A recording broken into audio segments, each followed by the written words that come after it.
Kalau saya hitung ada 22 lah, Wah. sampai dengan dari mulai tanggal 19 Desember sampai sekarang sudah ada 22, tapi yang masyarakat justru sangat dengan beberapa program tadi ya, dari mulai unit reaksi cepat tambal jalan, terus saya buka lagi namanya si Dirut Gaya Artis. Oke. Ternyata jadi pemimpin sekarang secara personality nggak bisa kita hanya ngomong gitu. Misalnya pemimpin ini hanya bisa merintah, tunjuk tangan, misalnya ke bawahan atau para kepala dinas, itu juga nggak bisa zaman sekarang.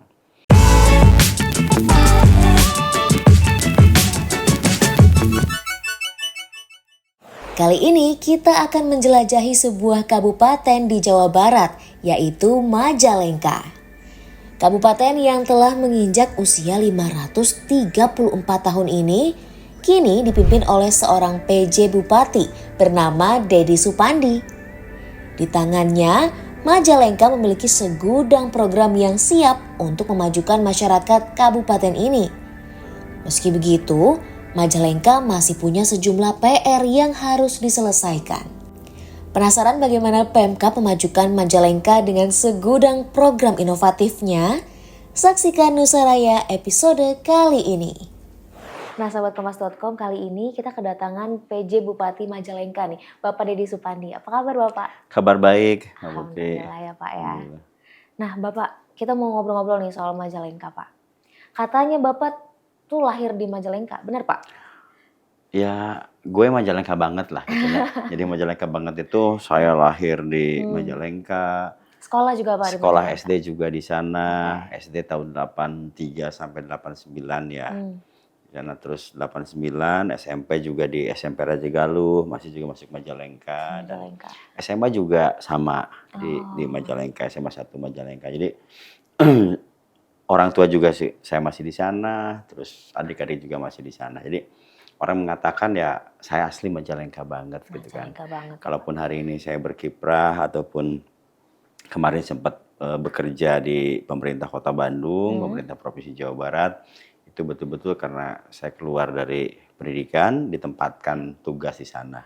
Dan alhamdulillah hari ini ternyata saya diberi tugas dan kepercayaan oleh Pak Presiden lewat Menteri Dalam Negeri untuk menjadi pejabat bupati di tanah kelahiran sendiri gitu. Nah, gimana tuh Pak perasaannya? Sekarang malah jadi yang punya Majalengka nih berarti orang nomor 1 di Majalengka.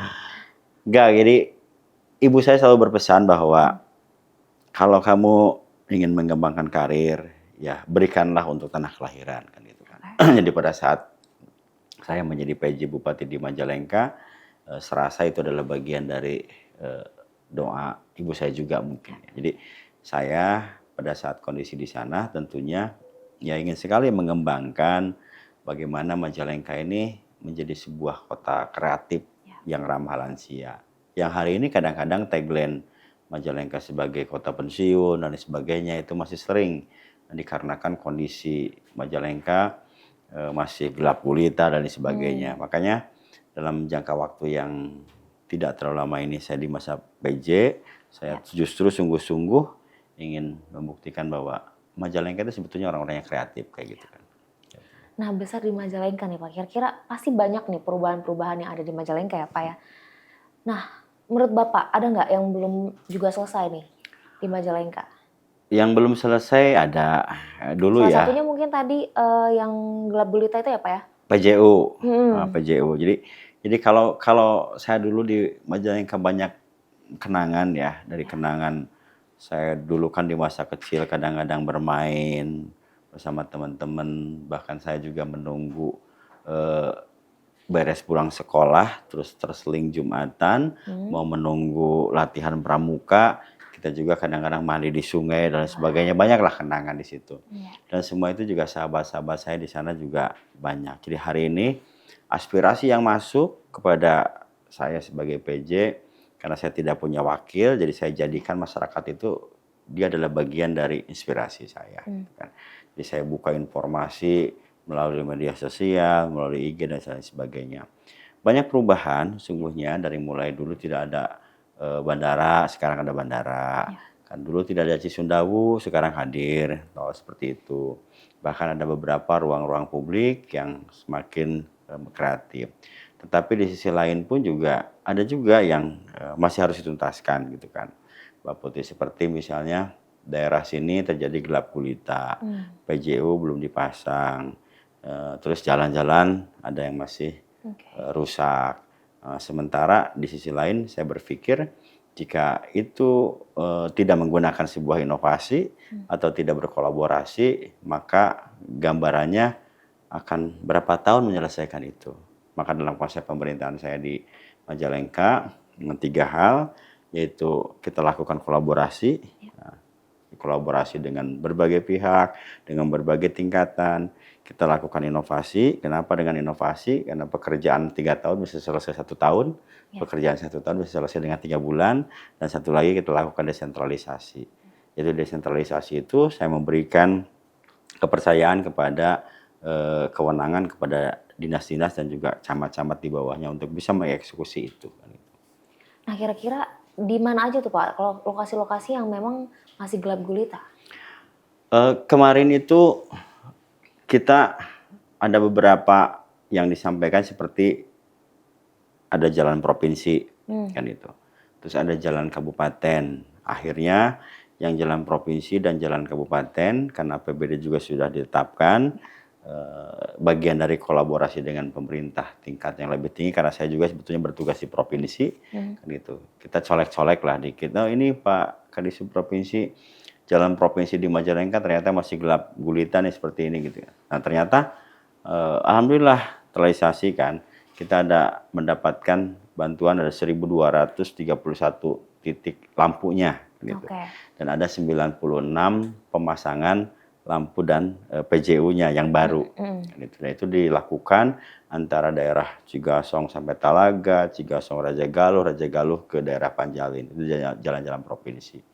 Tetapi di saat itu kita lakukan, ternyata ada yang lebih gelap lagi, Mbak Putri. Yang lebih gelap lagi itu ternyata daerah-daerah desa gitu kan. Jadi ada jalan desa, ada ruang publik yang masih gelap gulita, termasuk juga ada lokasi-lokasi menuju objek wisata. Gitu kan. Jadi bayangkan ada lokasi wisata itu keren, seperti para layang, tapi karena para layang itu berada di satu bukit, menuju ke bukitnya itu udah gelap, menuju begitu sampai ke bukitnya pun juga ya gelap gulita saja. Sehingga akhirnya ruang-ruang publik itu yang bisa sebetulnya dinikmati juga dengan malam hari dengan suasana yang indah, malahan orang pun juga tidak ada yang mau ke sana gitu kan. Hanya terbatas sampai dengan jam 5 sore dan sebagainya. Nah akhirnya kita juga kerjasama dengan kementerian kalau yang itu ESDM. Insya Allah nanti ke depan ada PJU tenaga surya yang akan dipasang di beberapa titik dari mulai jalan desa, terus lokasi wisata dan yang terakhir juga di ruang-ruang publik yang ada dengan menggunakan tenaga surya.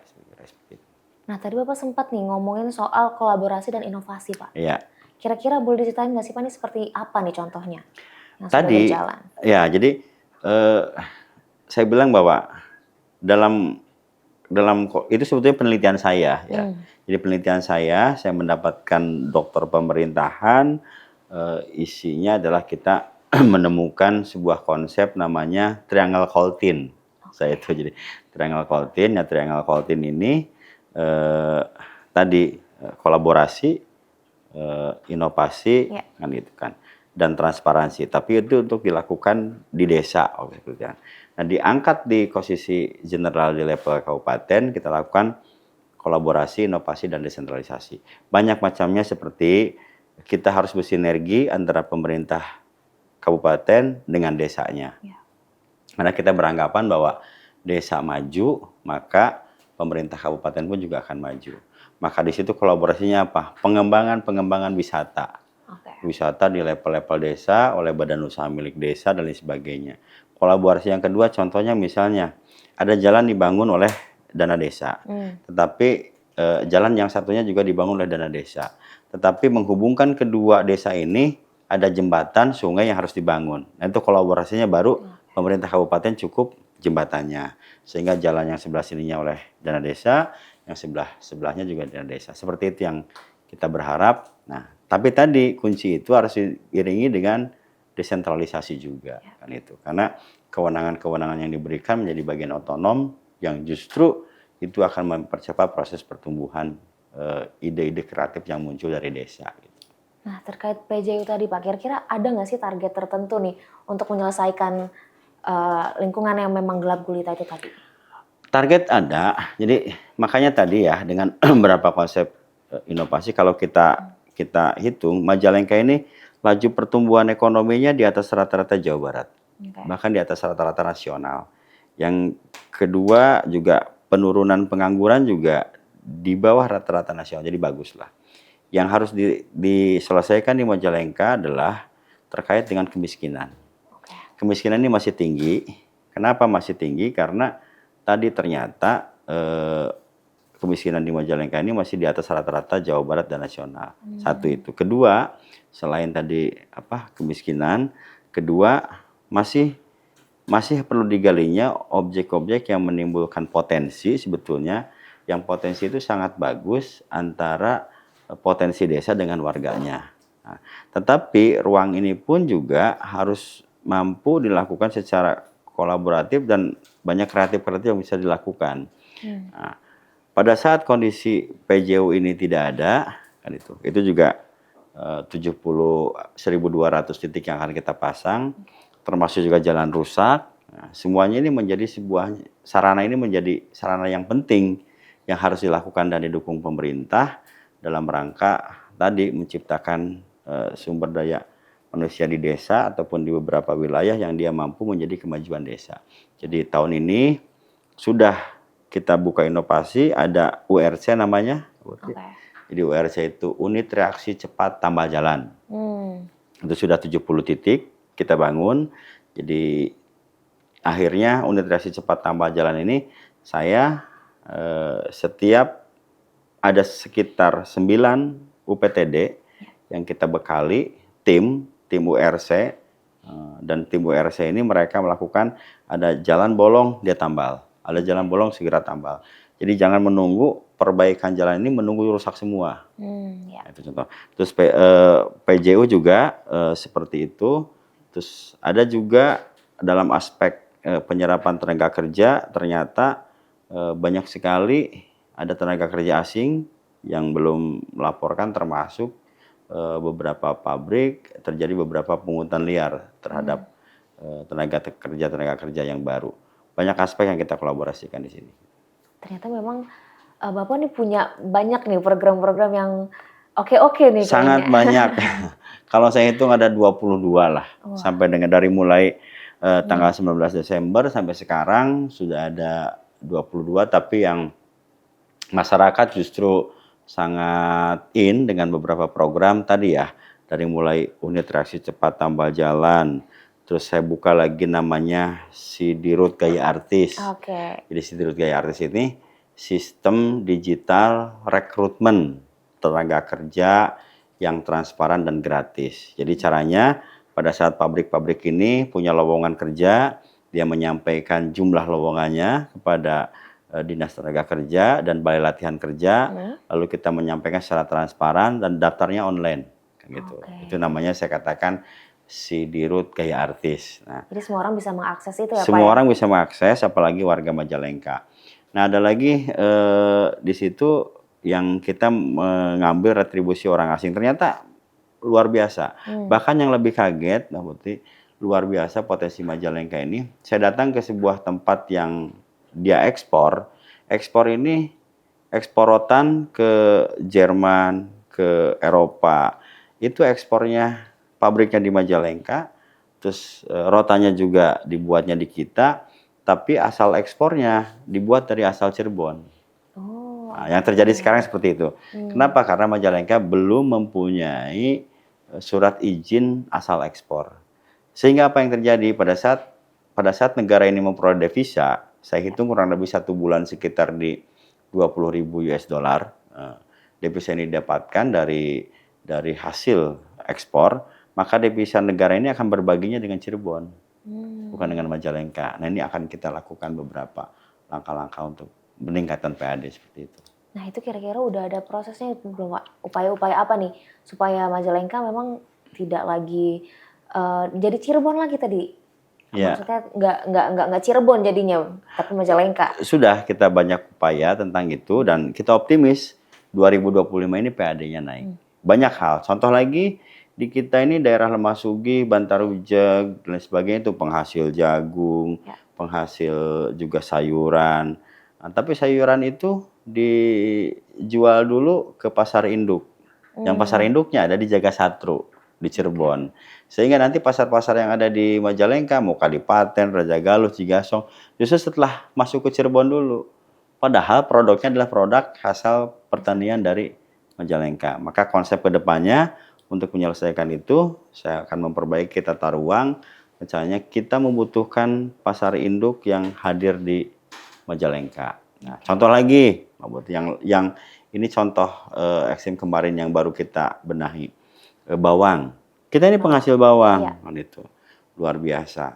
Tapi ternyata orang juga karena bawang di kita bagus hasilnya, terus ada pengusaha bawang dari daerah sebelah, daerah Brebes, mereka punya juga tanamannya di kita, tapi pada saat panen dibawa dulu Jadi capnya Brebes gitu ke ya Pak? Brebes. Nanti Brebes baru nanti masuk lagi ke Cirebon, ke Kadipaten dan lain sebagainya.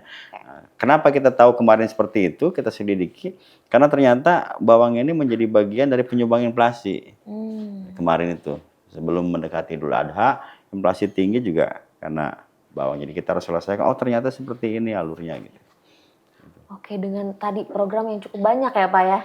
Nah, kira-kira bagaimana nih cara Bapak untuk memantau jalannya program-program tersebut Pak? Ya, saya tadi ya memantau program-program tersebut tentunya kalau dalam konsep pemerintahan istilahnya ada monitoring dan evaluasi. Setiap minggu saya lakukan rapim. Oke. Jadi seminggu sekali setiap hari Senin saya melakukan rapat pimpinan dengan seluruh para kepala dinas dan saya beri target. Nah, target itu kita lakukan dituangkan dalam administrasi bahwa targetnya harus selesai dan sebagainya. Terus kedua caranya, ternyata jadi pemimpin sekarang secara personality nggak bisa kita hanya ngomong gitu. Misalnya pemimpin ini hanya bisa merintah, tunjuk tangan, misalnya ke bawahan atau para kepala dinas, itu juga nggak bisa zaman sekarang. Jadi kalau kita misalnya berada di depan, bahwa mereka juga kurang. Yang lebih baik yang kita rasakan justru kondisi hari ini adalah kita bersama berada di mereka. Terjun langsung ya Pak? Ya, jadi kita bersama berada di tengah mereka. Nah, terus akhirnya pada saat tadi ingin terjun langsung, akhirnya kita buat konsep lagi. Namanya sadulur. Apa tuh, Jadi sadulur itu sapa warga nyucruk lembur. Kan gitu. Jadi sambil nyucruk lembur ke warga, kita menyapa warga sambil ke beberapa desa-desa yang masih di lembur itu masih kita tangani. Apa yang dilakukan di sana? Selain terjun langsung, ekspos nanti para kepala desa, para camat yang diekspos itu potensi apa di desanya, lalu permasalahan apa juga di desa dan kecamatannya. Nah, pada saat potensinya ada, kita juga langsung tinjau apa kurangnya, lalu muncul tadi akhirnya kita butuh surat izin ekspor asal Majalengka, lalu permasalahannya misalnya ada banjir, ada longsor, ada jembatan putus, kita juga langsung tinjau lokasi dengan membawa ada kepala PU, kepala Bapeda, dan lain sebagainya yang bisa lakukan, selesaikan di bulan ini selesaikan, tapi ada jangka menengah yang harus ditindaklanjuti juga segera dimasukkan di anggaran perubahan, bahkan anggaran yang di level jangka panjangnya juga apakah dimasukkan ke konsep metropolitan lebaran dan sebagainya itu pun juga kita masukkan. Jadi itu dari program-program yang kita memang turun ke lapangan dengan program tadi sadulur tadi. Oke, ada jadwal khusus nggak sih Pak kalau sadulur ini? Setiap Rebo. Setiap Rabu. Nah, jadi hari ini sebetulnya saya jadwal sadulur ya. Oh jadi absen dong berarti Pak? Enggak, karena kemarin pada saat hari ini Rebo jadwal sadulur kita sudah sampaikan bahwa kita akan lakukan di awal Juli. Oke, jadi kebetulan kalau dilihat selama saya hampir kurang lebih 6 bulan, semua kecamatan sudah di 26 kecamatan sudah kita lakukan itu. Jadi sudah semuanya sudah saya datangi gitu.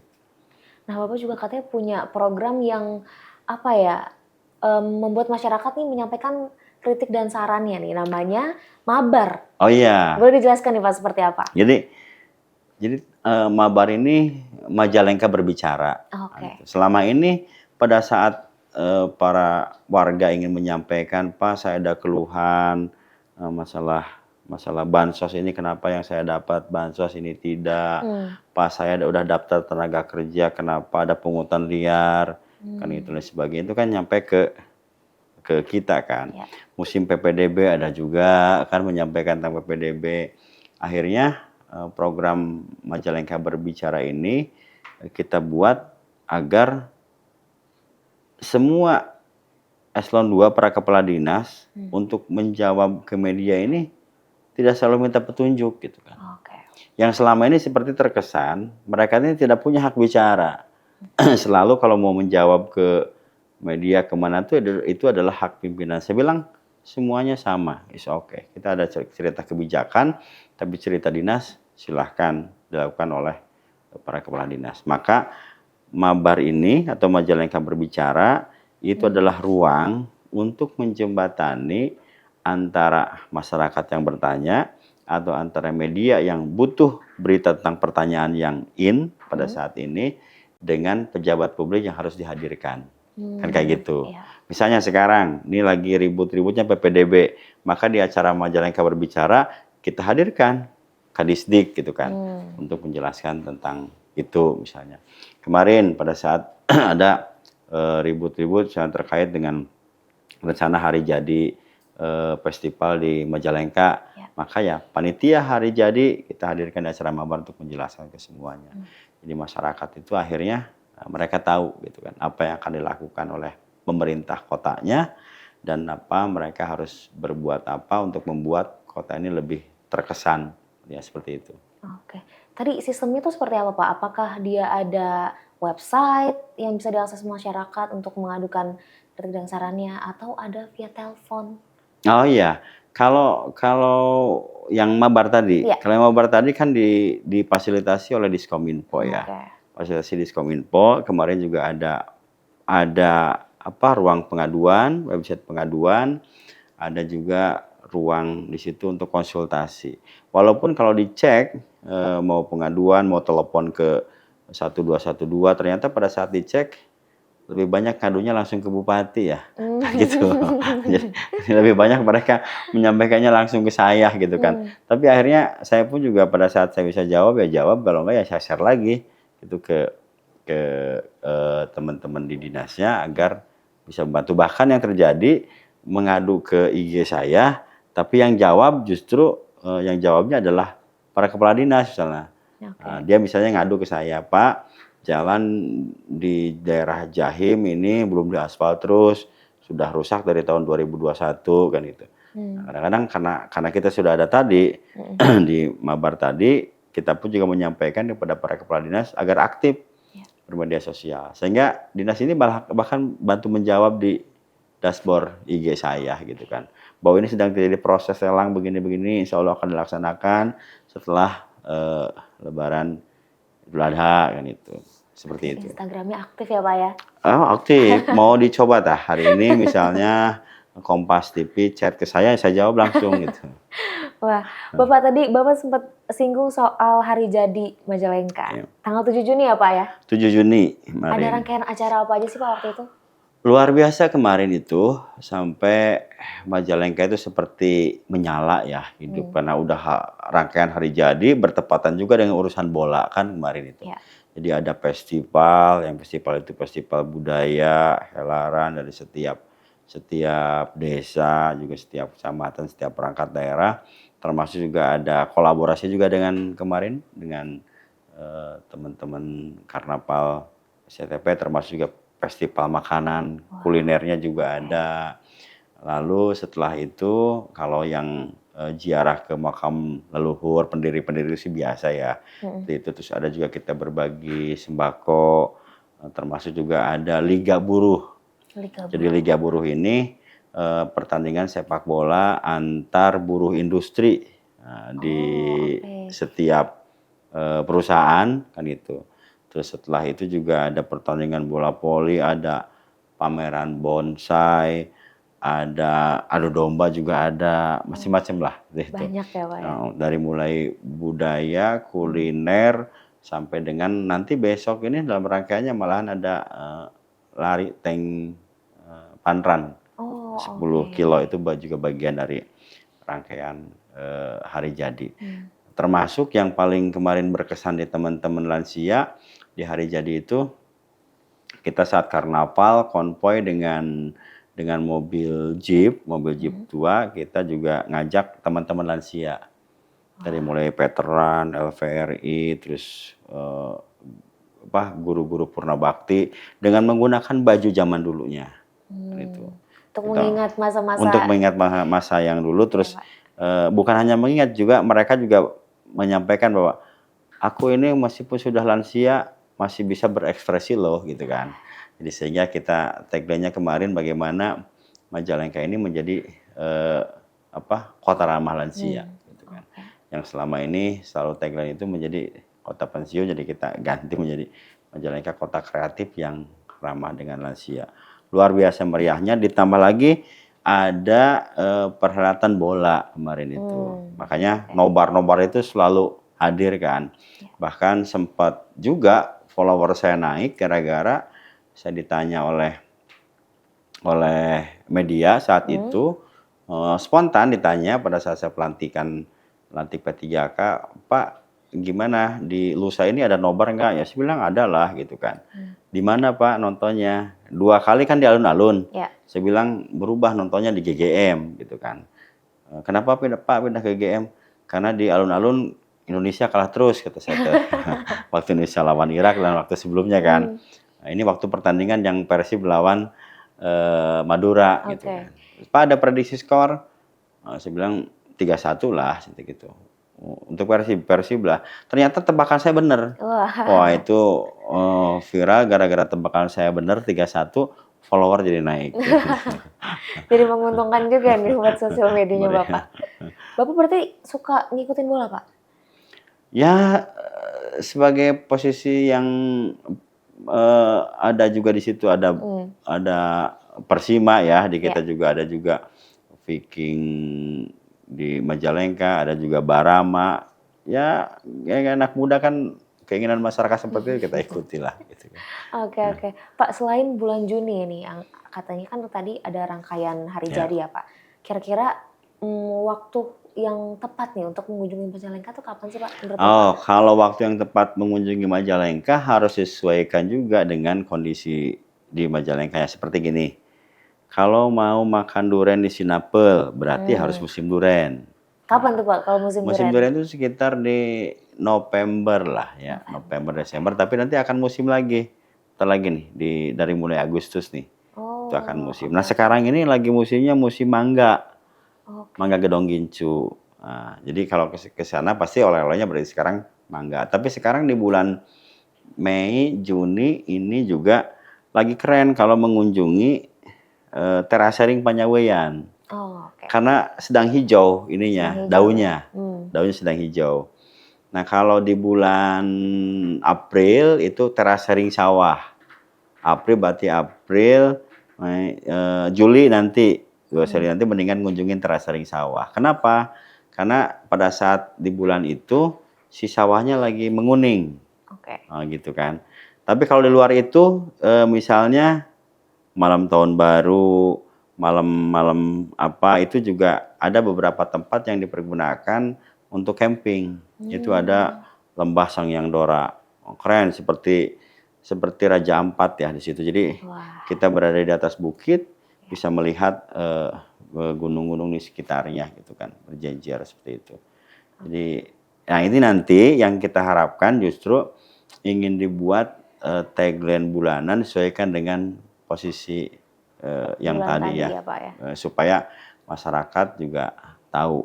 Bahkan kalau ada Mbak Putri, kalau ada orang yang punya kreatif ke depan, saya justru ingin mengadakan lari antara Kuningan menuju Majalengka melalui Ciremai gitu. Itu keren kayaknya. depannya kalau ada seperti itu. Nah, Bapak katanya tadi bawain buah mangga ya, Pak ya? Oh Khas iya. Majalengka. Gedong gincu namanya. Gedong gincu. Gedong Boleh gincu. dilihatin kali ya, Oh Pak? boleh, Ya? boleh. Wah. Sebentar. Nih buahnya. Buahnya seperti ini ternyata nih, sahabat Gedong Kompas. gincu. Nih.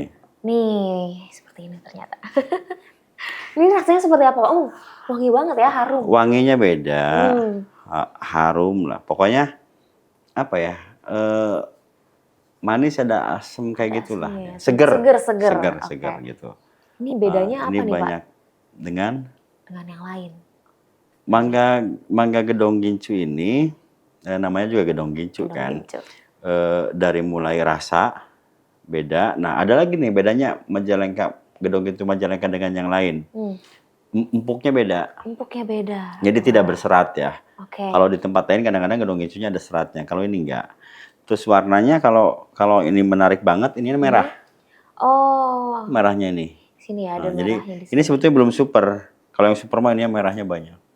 Ada jenis-jenisnya lagi ya, Pak ya? Ada jenis-jenisnya lagi. Oke. Ini cocoknya dimakan langsung atau bisa Ini diolah? kupas dulu. Iya, Pak. Gak mungkin kita makan sama kulitnya. Dikupas dulu, jadi makan langsung. Oke. Dimakan langsung, apalagi biasanya hobi banget kalau ya bahkan ini disukai oleh dulu itu sering pesen Ratu Inggris, Wah. almarhum sering pesen. Ya. Mungkin karena saking manisnya nih, Pak. Jauh-jauh Seger. ya, Pak Segernya. ya. Ada olahan lain nggak sih, Pak? Untuk Paling buah kalau sekarang dibuat manisan. manisan. Tetapi kenapa yang Majalengka ini belum ke arah sana? Karena pesenannya juga luar biasa ekspornya. Jadi banyak dipesan ekspor dengan seperti ini, pemesanannya udah langsung ekspor. Dan ada juga ini pohonnya itu, kita ada pohonnya kok. Ya. Pohonnya yang sudah berumur 360 tahun. Wah. Jadi Masih berbuah tapi. Kisah awal sudah kurang bagus sih buahnya, tapi bibit itu bisa jadikan untuk ini ya okulasi ke mangga-mangga yang lainnya. Itu mangga asli awalnya di sini. Biasanya diekspor kemana aja nih, Pak? Buah Ini mangga diekspornya Malaysia, Malaysia. termasuk juga ke Eropa. Wah. Eropa ekspornya. Ini memang menjadi salah satu hal yang menarik juga nih di Majalengka nih, sahabat Kompas. Emang wanginya wangi banget, Pak. Wangi banget. Iya. Banyak sebetulnya khas-khas di Majalengka yang bisa digali. Ada lagi pisang apuy. Pisang apuy. Pisang apuy itu beda lagi. Pisang apuy. Seperti apa, Pak, bentuknya? Bentuknya itu warnanya seperti ada yang berbeda? panjang-panjang kecil seperti pisang raja cerai lah ya. Raja cerai. Cuma bedanya tuh empuknya. Jadi kalau orang menamakan pisang apuy itu nggak ada di tempat lain. Seperti gini, orang merasakan ubi cilembu. Jadi kalaupun si ubi itu ditanam di tempat yang lain, tidak serasa seperti itu. Gambarannya seperti itu. Jadi karena kultur dan faktor tanah. Jadi karena ditanamnya jadi di apuy itu. Oke. Mungkin sekarang kita simpan dulu, Pak. Nanti kita mau akan dikupas cicip-cicip. sama saya? Nanti kita cicip-cicip abis ini ya, Pak ya. Kita lanjut lagi nih. Cerita-cerita soal Majalengka lagi. Oke. Pak, gimana nih, Pak? Kesiapan Majalengka menuju pilkada. Bentar lagi pilkada nih, Pak. Ya, Majalengka itu penduduknya ada 1.342 sekian ya. Dari 1 juta sekian, hak pilih kita 995.000 hak pilih. Semuanya sudah terbentuk, KPU sudah terbentuk, Bawaslu, Panwas juga sudah, TPS juga sudah, bahkan pemerintah daerah sudah memberikan dukungan juga pembiayaan untuk pelaksanaan pemilu. Nah, jadi dari mulai tadi ke KPU juga sudah kita bantu, Bawaslu dibantu, termasuk juga aparat pengamanan sudah kita bantu. Dan ada lagi untuk melakukan langkah-langkah itu kita namakan kemarin itu, di dalam tahapan ini ada namanya Majalengka Anteng. Ya, jadi Majalengka Anteng ini Majalengka aman, netral, dan tenang. Nah, ini kita lakukan untuk mengeksplorasi kepada ASN dan lain sebagainya. Lalu nanti rencananya pada saat tanggal 22 September itu kan seluruh calon sudah mulai ditetapkan oleh KPU. Nah, pasca itu kita juga nanti akan mengumpulkan relawan-relawan yang masing-masing punya dukungannya. Kita akan deklarasikan namanya Majalengka Ramah. Gitu. Jadi Majalengka Ramah ini Majalengka relawan akur, Majalengka harmonis gitu kan. Jadi kita singkat Majalengka Ramah. Supaya apa? Silahkan berbeda pilihan, silahkan dia punya dukungan antar relawan, tetapi beda pilihan tetap berteman. Kan itu. Beda juga dukungan, dia relawan A dengan B tidak bermusuhan. Nah, rencananya seperti itu sehingga tercipta dalam rangka pilkada ke depan di bulan November nanti pilkadanya menjadi kondusif. Karena saya sebagai PJ adalah menjadi wasit dari posisi semuanya dan saya pun juga bersikap bahwa saya netral untuk melakukan itu. Siapapun nanti kita sudah lekatkan, termasuk juga dalam persiapan pilkada ini kita sudah persiapan 4 regulasi. Dari mulai pertama RPD, Rencana Pembangunan Daerah 2024-2026, itu juga sudah ditetapkan. Yang kedua, Rencana Pembangunan Jangka Panjang Daerah 2025-2045, itu juga sudah kita susun. Di zaman kita Agustus selesai. Yang ketiga ada lagi RKPD, Rencana Kerja Pembangunan Daerah 2025, itu juga sudah kita siapkan di tahun ini. Dan yang terakhir adalah indikator Rencana Pembangunan Jangka Menengah Daerah 2025-2030. Jadi siapapun nanti calonnya, yang ini akan saya titipkan ke KPU, agar nanti siapapun bakal calon yang akan berkontestan di Majalengka, mereka bisa membaca sehingga mereka bisa mengimplementasikan visi misi yang akan disampaikan kepada janji warganya agar sesuai dengan rencana pembangunan jangka panjang daerah dan selalu mengacu kepada rencana program strategis di tingkat nasional. Oke Pak, di luar pilkada nih Pak, apa harapan Bapak ke depan untuk kabupaten ini, Majalengka? Kabupaten Majalengka ini adalah kota kreatif. Jadi saya berharap Majalengka adalah kota kreatif yang ramah lansia. Kawasan industrinya ada, kawasan pendidikannya sudah kita siapkan, terus kawasan perkebunan dan peternakannya juga sudah kita siapkan, dan yang terakhir adalah konsep wisatanya. Dan hari ini saya punya konsep tentang wisata desa. Terakhir dari saya gambarannya, saya berharap pada saat orang mengunjungi Majalengka, dia bisa melihat curug wisata di satu desa. Setelah itu siangnya lapar, dia makan siang masih di desa itu. Setelah itu sorenya dia melihat teras ring sawah masih di tangga desa sebelah. Malamnya dia nginep, ada homestay-nya juga masih di lingkungan itu. Terus setelah itu menginap malamnya ada pagelaran seni budaya di desa itu juga. Lalu paginya dia jalan-jalan naik sepeda mengunjungi pasar desa, dari makanan khas desanya juga ada di situ. Setelah itu baru nanti check out dari homestay, siangnya dia menikmati petik durian juga ada di situ. Itu kedepannya yang kita bangun. Oke, kita udah banyak tahu nih soal Majalengka. Bapak terima kasih banyak sudah Sama-sama. bergabung bersama Nusaraya kali ini Pak. Dan terima kasih juga nih oleh-olehnya tadi. Oh, ini masih pun jadi ditunggu di Majalengka. Siap. Oke, terima kasih Sobat Kompas.com telah menyaksikan Nusaraya kali ini. Salam Nusaraya, semangat Bhinneka Indonesia Raya.